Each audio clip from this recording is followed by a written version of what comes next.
Jessie Logan was full of life. She was 18 years old and ready to graduate from high school, but a foolish mistake changed her world and her family's. She snapped. It was just too much for an 18-year-old girl to go through. We met Jessie's mother, Cynthia, last May. Jessie agreed to do a story with us about kids using their cell phones to take nude pictures of themselves. Jessie did it, thinking only her boyfriend would see it. But in the world of technology and kids being cruel, Jessie's private picture was sent to hundreds of cell phones to schools all over the city for everyone to see. We protected her identity, but she was clearly humiliated. I still get harassed and stuff, and I'm sorry. I just want to make sure that no one else will ever have to go through this again. But at home, at school, with her friends, the teasing and taunting continued long after our interview. Cynthia calls it torture. She was called filthy names. Things were thrown at her.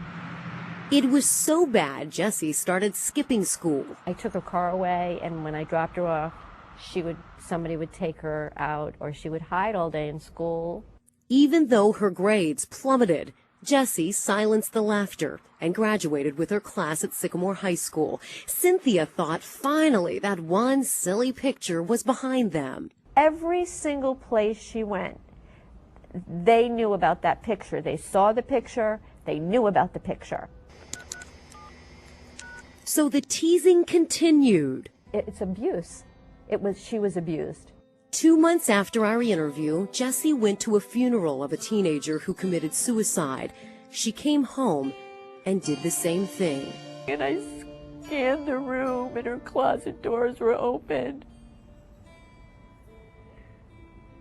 And I walked over into her room and saw her hanging. Her cell phone was in the middle of the floor. It started with that cell phone, but Cynthia says it never should have ended this way. The police department didn't protect her. The school didn't protect her. She had no one. 5 teenagers were involved with sending out Jessie's picture, but none of them were ever charged. Since then, the problem with teens sending nude pictures has gotten so bad, the Montgomery Police Department recently charged one student for forwarding a nude video of a girl. Almost 8 months later, my daughter is buried in the ground. Are you kidding me? Where were you? The school resource officer did not want to go on camera, but insists Jessie didn't want charges to be filed for fear she'd be harassed even more. He also says he did take Jessie's case to the prosecutor, but because she was 18, they couldn't charge the other students even if they wanted to. As for Sycamore High School, why didn't you send out notices to parents? Where were you? The superintendent says the school didn't take disciplinary action because the picture wasn't taken on school property. She insists that Jessie was offered counseling and they were doing everything they could to help her, and later warned parents about the growing problem with cell phones during a school forum. But Cynthia insists it wasn't enough. But to have a nude photo being disseminated throughout the school of your child, how would you feel as a parent? Wouldn't you want other parents to know?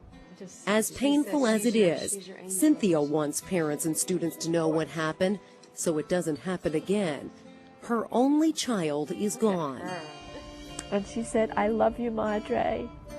I said, "I love you, baby. And I'll see you soon." All she has now are the memories.